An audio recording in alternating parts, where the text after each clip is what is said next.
Mesdames, Messieurs, bonsoir. Merci de nous rejoindre pour cette nouvelle édition de l'actualité internationale.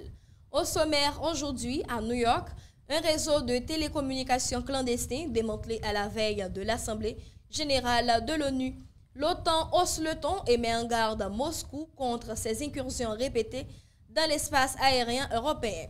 Aux États-Unis, Jimmy Kimmel retrouve l'antenne après une suspension polémique qui a ravivé le débat sur la liberté d'expression.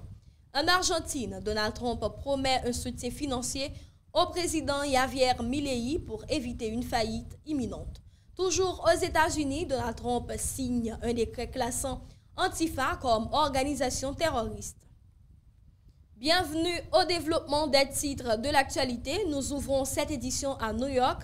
Les autorités américaines annoncent avoir démantelé un vaste réseau clandestin de télécommunications. L'opération menée conjointement par le FBI et la police fédérale a permis la saisie de plus de 300 serveurs et près de 100 000 cartes SIM. Ce dispositif, installé dans plusieurs États, aurait pu paralyser les communications à grande échelle. Une menace prise très au sérieux car elle survient à la veille de l'Assemblée générale des Nations unies qui doit rassembler des dizaines de chefs d'État et de gouvernement. Selon le département de la justice, ce réseau clandestin aurait pu être utilisé pour lancer des cyberattaques ou espionner des communications sensibles.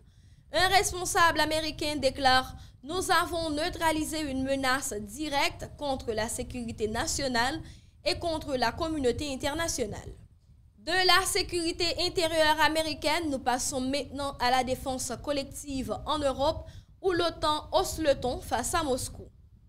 À Bruxelles, l'organisation du traité de l'Atlantique Nord a officiellement mis en garde la Russie en cause la multiplication des violations de l'espace aérien de ses membres en Europe de l'Est. Ces incursions menées par des avions militaires russes sont jugées provocatrices et dangereuses.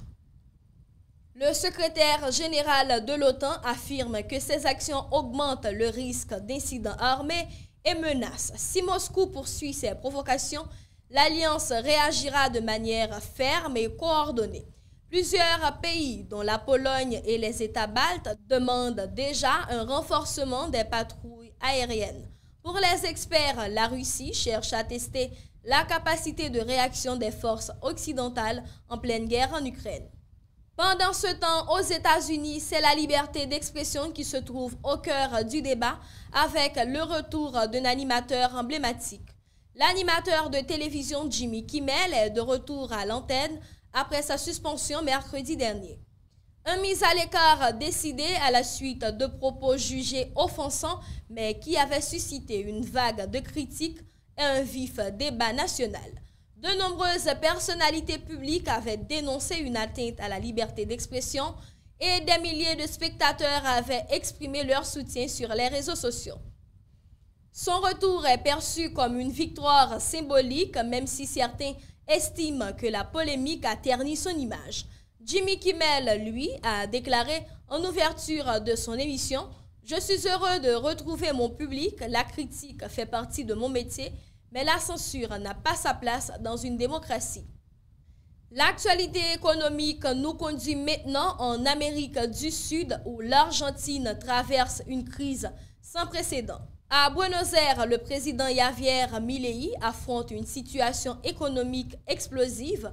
L'inflation dépasse 120% et le pays se trouve au bord du défaut de paiement. Dans ce contexte, Donald Trump, qui entretient des relations étroites avec Milei, a promis un soutien financier massif. Selon le Trésor américain, des négociations sont en cours pour accorder une aide exceptionnelle destinée à stabiliser l'économie argentine. Milei espère ainsi rassurer les marchés et calmer la colère sociale à quelques semaines d'élections cruciales. Pour certains observateurs, cet appui de Trump n'est pas seulement économique, mais aussi politique, car il pourrait renforcer l'influence américaine en Amérique latine. De l'économie à la météo, direction l'Asie où un phénomène climatique majeur inquiète des millions de personnes. Dans le sud de la Chine, Shenzhen et 10 autres métropoles se sont mises à l'arrêt total. En cause, l'arrivée du typhon Ragasa, considéré comme l'un des plus puissants de la saison. Les vents dépassent déjà les 180 km/h et des pluies torrentielles menacent de provoquer des inondations catastrophiques. Les autorités chinoises ont ordonné la fermeture des écoles, des administrations et de nombreuses entreprises. Des dizaines de milliers de personnes ont été évacuées vers des centres d'hébergement temporaires. À l'aéroport de Shenzhen, plus de 500 vols ont été annulés. La population est appelée à rester confinée jusqu'à nouvel ordre. Retour aux États-Unis où Donald Trump a pris une décision qui suscite de vives réactions politiques. Donald Trump a signé un décret qui place officiellement le mouvement Antifa sur la liste des organisations terroristes. Cette mesure, une première dans l'histoire des États-Unis, est justifiée par la Maison-Blanche par des actes de violence commis lors de manifestations. Mais cette décision divise profondément la société américaine. Les partisans de Trump applaudissent une réponse ferme à ce qu'ils qualifient de menace anarchiste. Ses opposants dénoncent un abus de pouvoir destiné à réduire au silence un mouvement contestataire. Plusieurs ONG affirment que cette décision ouvre la voie à des dérives liberticides. Direction l'Europe avec une alerte aux drones au Danemark. L'aéroport de Copenhague a été paralysé plusieurs heures après l'intrusion de gros drones non identifiés dans son espace aérien. Plusieurs vols ont dû être détournés ou retardés, provoquant la colère de centaines de passagers. Les autorités danoises affirment privilégier la piste d'un pilote expérimenté, mais n'excluent pas une opération d'espionnage étrangère. Certains experts évoquent une possible implication russe dans un contexte de tensions accrues avec l'Europe. L'incident relance le débat sur la sécurité des infrastructures aériennes face à l'usage croissant des drones. Retour à Washington où un incident a failli tourner au drame en visant directement l'hélicoptère présidentiel. Un homme de 33 ans a été arrêté après avoir braqué un pointeur laser sur Marine One, l'hélicoptère présidentiel transportant Donald Trump.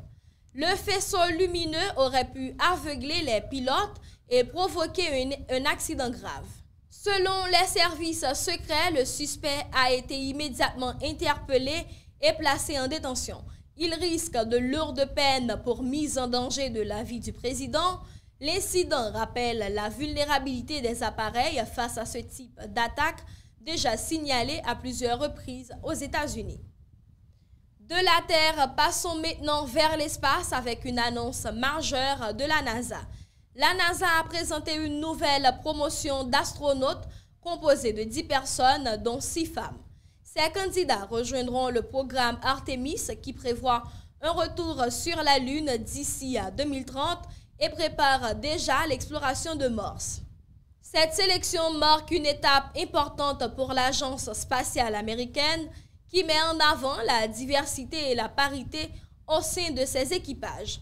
Parmi ces futurs astronautes, plusieurs viennent du secteur privé ou de la recherche scientifique. Ils entameront un long processus de formation avant de pouvoir participer aux missions les plus ambitieuses jamais menées par l'humanité. Et pour terminer cette édition, direction la Cour suprême américaine où une décision pourrait bouleverser l'équilibre institutionnel du pays. La Cour suprême des États-Unis a accepté de réexaminer un précédent juridique limitant l'autorité du président sur les agences fédérales indépendantes. Concrètement, il s'agit de savoir si Donald Trump pourra révoquer à sa guise les dirigeants de ces institutions, comme la Banque centrale, la Sécurité sociale ou certaines agences de régulation. Si la Cour suprême donnait raison au président, cela élargirait considérablement ses pouvoirs et affaiblirait l'indépendance de ces organismes. Pour l'opposition démocrate, c'est une menace directe contre l'équilibre des pouvoirs et contre l'état de droit. La décision finale, attendue dans quelques mois, pourrait transformer durablement le paysage institutionnel américain. Ainsi s'achève cette édition de l'actualité internationale. Merci de nous avoir suivis et merci de votre attention. Vous pouvez retrouver cette édition en replay sur nos plateformes et nous rejoindre demain pour une nouvelle session d'information internationale. Très bonne soirée à toutes et à tous.